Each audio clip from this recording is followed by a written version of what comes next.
خود فاتح تھے، حضرت عمر نے انہیں گورنر مصر بنا دیا. ان کا بیٹا ایک عام آدمی کے بیٹے کو کہنے لگا چلو اپنا اپنا گھوڑا دوڑاتے ہیں، بھلا کون جیتتا ہے. گھوڑے دوڑے، عام آدمی کا بیٹا جیت گیا. گورنر صاحب کے بیٹے نے درہ اٹھایا اور درہ اٹھا کر کے اس جیتنے والے غریب آدمی کی کمر پہ درے مارے. اس کو جب درے لگے تو بیٹے نے گھر آ کے باپ کو اپنی لہو لوہان کمر دکھائی. باپ کے دل میں بڑی قدر ہوتی ہے اولاد کی. درجے تو لوگ ماں کے بیان کرتے رہتے ہیں، لیکن جتنا باپ پیار کرتا ہے اس کا بھی تقاضا کوئی کر نہیں سکتا. والد نے جب دیکھا نا لہو لوہان ہے گردن، تو والد چیخے، روئے، اور پھر پتہ نہیں اگلے 1.5 منٹ میں اس بچے کے والد کو کیا ہوا، اس نے آنسو پونچھے اور بیٹے کو کہنے لگا میرے گھوڑے کے پیچھے بیٹھ. کہا کدھر جانا ہے؟ فرمانے لگے یہ ظلم کا دور نہیں، یہ عمر کا دور ہے. ہاں ایسی بات ہے کوئی جو مرضی کر جائے؟ بیٹھ میرے گھوڑے پہ. آدھی رات کے وقت پہنچے مدینے اور باہر جا کے وہ آدمی پکارنے لگے، کہنے لگے عمر باہر آؤ، نکلو خوابگاہ سے. جب غریبوں پہ ظلم ہو تو پھر حکمرانوں کو سونے کی اجازت نہیں ہوا کرتی. باہر آؤ. فاروق اعظم آدھی رات کو اٹھ کے آئے. کیا ہوا؟ کہا عمر دیکھ یہ بیٹا جو میں نے اپنے منہ کے نوالے کھلا کھلا کے پالا ہے، ذرا میرے لال کی پشت دیکھ. تیرے دور حکومت میں یہ حال ہوگا. حضرت فاروق اعظم نے کہا جاؤ بلا کے لاؤ فاتح مصر کو. حضرت عمر بن عاص بیٹے سمیت آئے.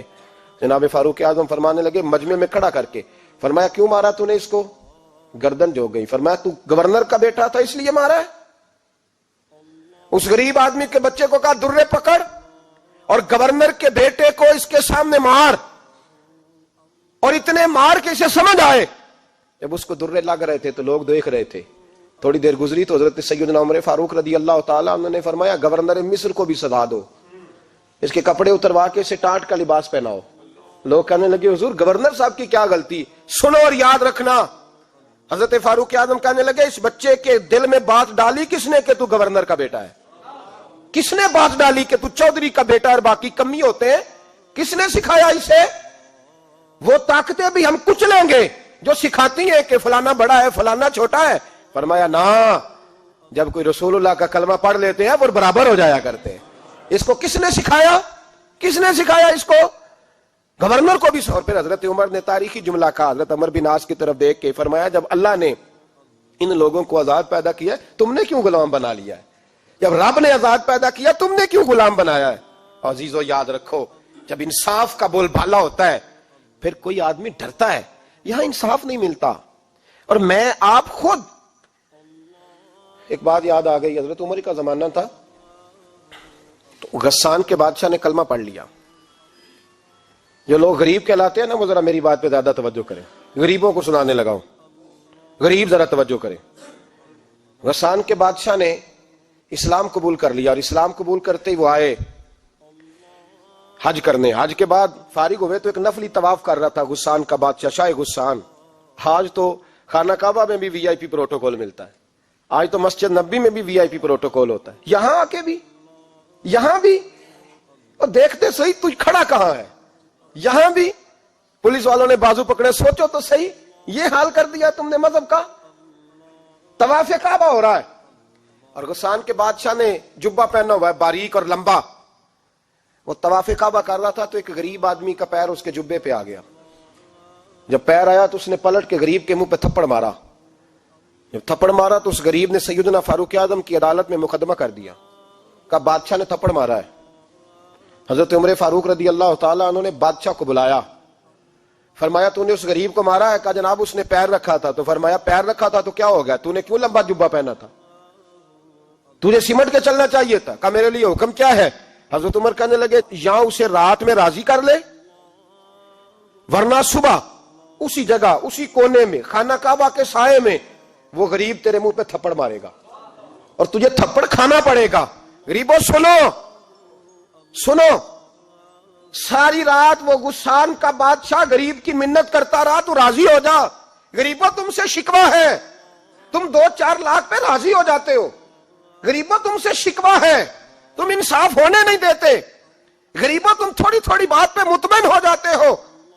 تھوڑی تھوڑی بات، جتنے غریب تن ہیں لباسوں سے دور دور اتنی ہی چادریں میں مزاروں سے چھین لوں، اور جتنے غریب گھر ہیں اجالوں سے دور دور اتنی ہی روشنی میں ستاروں سے چھین لوں. اتنی تو ہمتیں ہو میری کم سے کم بلند کہ شاہوں کے تاج فقط اشاروں سے چھین لوں. تمہاری زیادتی ہے, تم نے ظلم پروان چڑھایا ہے. جب تم چودھری کے کہنے پر, ایم این اے کے کہنے پہ راضی ہو جاتے ہو, تم انصاف ہونے نہیں دیتے. ڈٹنا سیکھو, کھڑے ہونا سیکھو.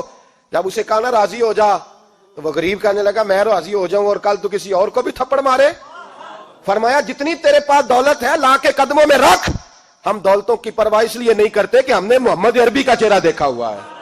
اب میری نگاہوں میں جچتا نہیں کوئی, اس لیے کہ جیسے میرے محبوب ہے ویسا نہیں. تم اثر لینا چھوڑ دو, تم اثر بڑا لیتے ہو. ہاں تمہارے اوپر چیزیں اثر انداز ہوتی ہیں, اس لیے انصاف نہیں ہوتا. ڈٹنا سیکھو, کھڑے ہونا سیکھو. جو بھائی ڈٹ جاتا ہے نا وہ بڑے کمال کر جایا کرتا ہے. ساری رات مناتا رہا. حضرت عمر سے کہنے لگا وہ نہیں مانتا, تو جناب عمر کہنے لگا پھر تیاری کر لے. ہم بادشاہ نہیں دیکھیں گے, دولت نہیں دیکھیں گے, ہم رسول اللہ کا دین دیکھیں گے, ہم نبی پاک کا نظام دیکھیں گے. وہ بادشاہ رات کو دوڑ گیا, بھاگ گیا, جا کے عیسائی ہو گیا. لوگوں نے کہا اتنا قیمتی آدمی عمر نے ضائع کر دیا. فرمایا چپ کرو, میں نے کوئی چیز ضائع نہیں کی, میں نے تو اپنے رسول کا دین بچا لیا ہے. کوئی شے ضائع نہیں ہوئی. عدل جب تک, میں پھر کہوں گا, اس عدل کے نقصان میں ہر آدمی برابر کا شریک ہے. ہم عدل ہونے نہیں دیتے, ہم عدل قائم نہیں کرتے. ہمارا تقاضا ہی نہیں کہ عدل ہو, ہم اپنے آپ کو عدل کے لیے پیش ہی نہیں کرتے, مزاج ہی نہیں. حضرت علی المرتضیٰ ایک جری انسان تھے, اور وہ علی تھے جن پر انسانیت رشک کرتی ہے. اور مولا علی وہ ہستی تھے کہ میرے مصطفیٰ کریم صلی اللہ تعالی علیہ وسلم نے فرمایا اس کے دیدار کو تو فرشتے بھی آیا کرتے ہیں. نا بڑا آدمی, اور پھر امیر المومنین خلیفۃ المسلمین حضرت علی. خود مولا علی نے حضرت قاضی شریح کو قاضی بنایا, چیف جسٹس بنایا, اپنے ہاتھوں سے تعیناتی کی. حضرت مولا علی رضی اللہ تعالیٰ عنہ کی زرہ گم ہو گئی. کافی دیر گزر گئی تو ایک یہودی کے پاس وہ زرہ آپ کو نظر آئی. حضرت علی نے ڈائریکٹ اس سے چھین نہیں لیا, حالانکہ امیر المومنین تھے. ہمارے ہاں ڈنڈا بھی بڑا چلتا ہے نا, جو طاقتور ہوتا ہے وہ تو تھانے جاتا ہی نہیں, اس کو ضرورت نہیں, اس نے تو بندے رکھے ہوئے ہیں, اس کو تو پتہ ہے کام کیسے لینا ہے. لیکن حضرت علی نے آئینی رستہ اختیار کیا, قانونی رستہ. قاضی صاحب کی عدالت میں مقدمہ کیا کہ فلاں یہودی کے پاس میری زرہ ہے اور وہ چوری ہو گئی تھی, گر گئی تھی, گم گئی تھی, مجھے دلائی جائے. قاضی صاحب نے بلا لیا یہودی کو, امیر المومنین بھی کٹہرے میں. قاضی صاحب کہنے لگے اس سے کہ زرہ تیری ہے؟ اس نے کہا جی میرے پاس ہے تو میری ہے.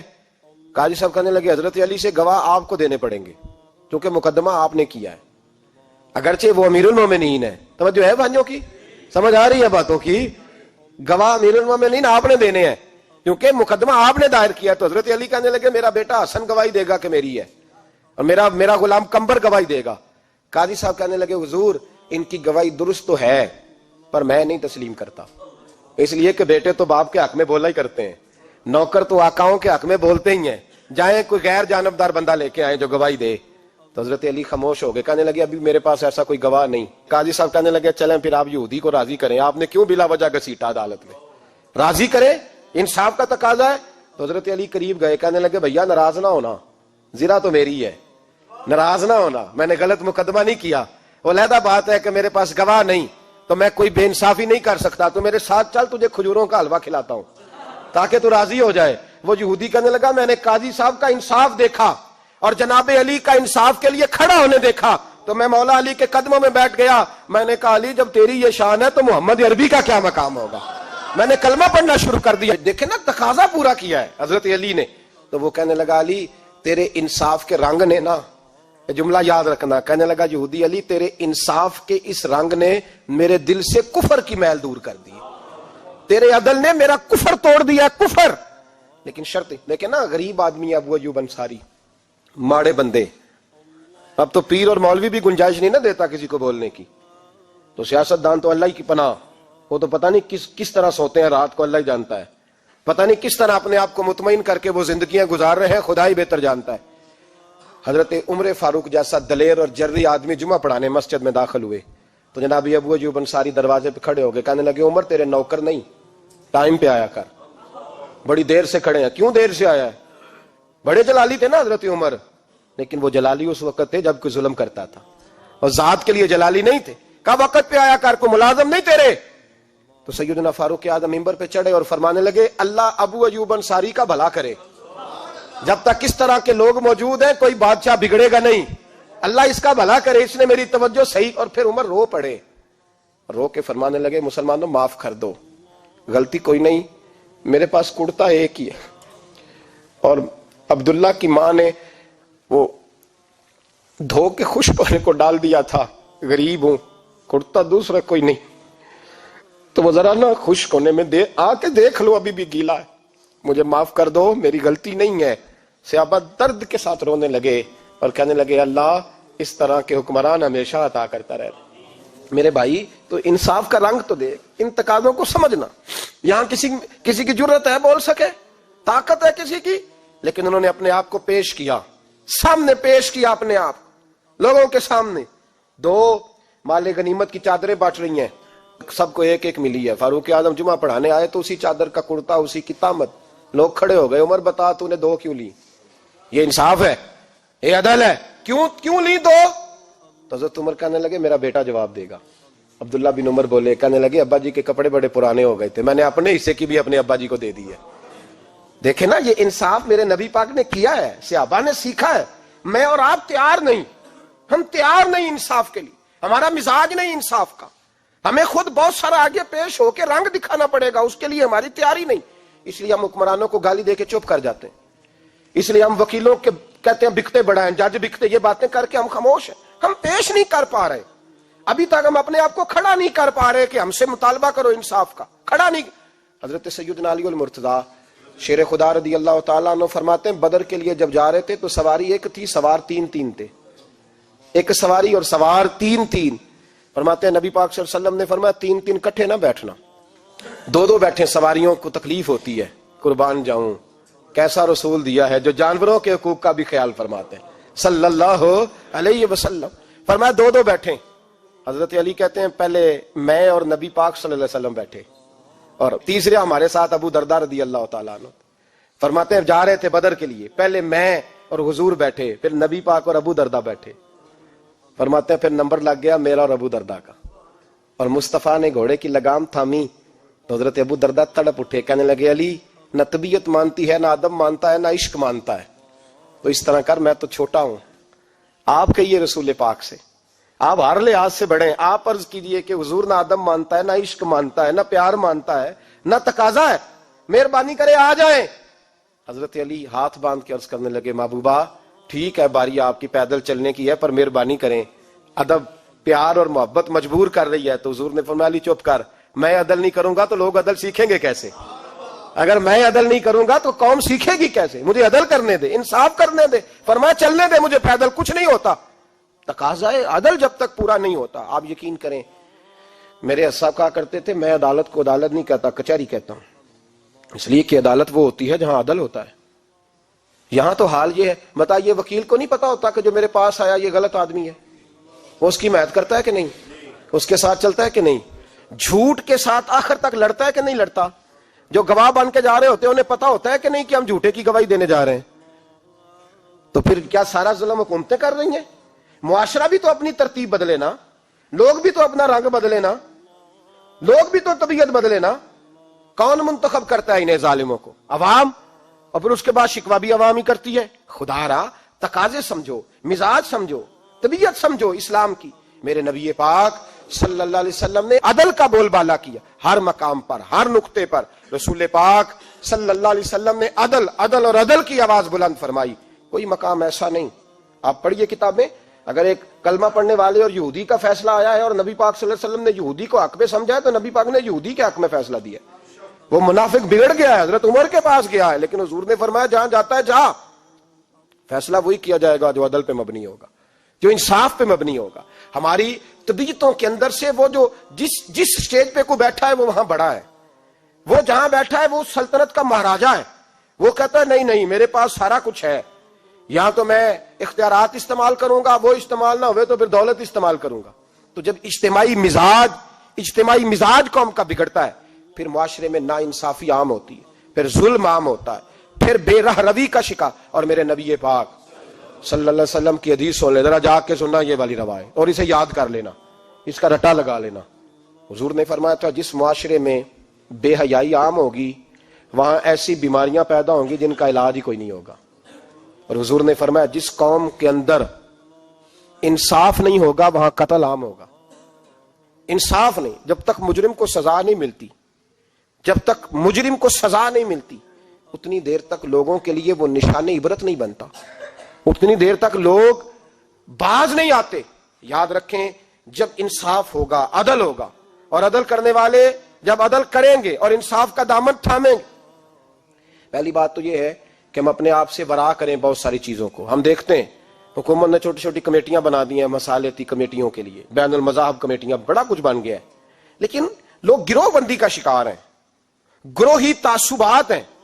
دیکھتے ہیں کہ ہمارا ووٹ کس طرف ہے، ہمارا مزاج کس طرف ہے، اس رنگ میں ملت کا اجتماعی نقصان ہو جائے، شرازہ بکھر جائے. اور میں شروع میں کہہ چکا ہوں، امام حسن فرمایا کرتے تھے اگر غریب پر ظلم نہ روکا جائے گا تو وہ ظلم امیر کے دروازے تک بھی جائے گا. ایک وقت آئے گا کہ امیروں کے ساتھ بھی زیادتیاں ہونے لگیں.